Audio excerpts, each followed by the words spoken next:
ఒకసారి మేము జర్మనీకి వెళ్ళాం. అది ధనిక దేశం. ఒకరోజు మేము ఒక హోటల్కి వెళ్ళాం. చాలా టేబుల్స్ ఖాళీగా ఉన్నాయి. ఆశ్చర్యపోయాం. అక్కడ అందరూ ఒకటో రెండో డిష్లు తెప్పించుకొని పూర్తిగా తిని వెళ్తున్నారు.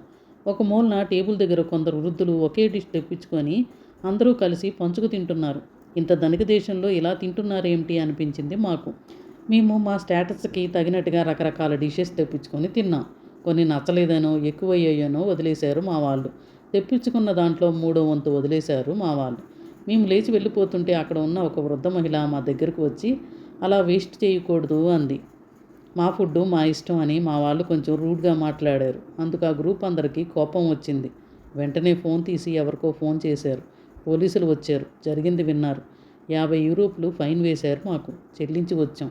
వాళ్ళన్నది, డబ్బులు నీవి, కానీ ఇక్కడ రిసోర్ట్స్ నీవు కావు, అందరివి. ఇంకొకరు తినవలసిన ఫుడ్డు నువ్వు పాడు చేసావు. ఆ రకంగా నువ్వు ఈ దేశ సంపదకు నష్టం చేకూర్చావు. దేశ సంపదకు నష్టం చేసే హక్కు నీకు లేదు. మనం పెళ్ళిళ్ళలో ఎంత దోబరా చేస్తాం. ఇది మనకు ఒక గుణపాఠం కాదు. మనం దీని నుండి నేర్చుకోవాలన్నా, ఇతరులు కూడా నేర్పాలనుకున్నా దయచేసి షేర్ చేయండి.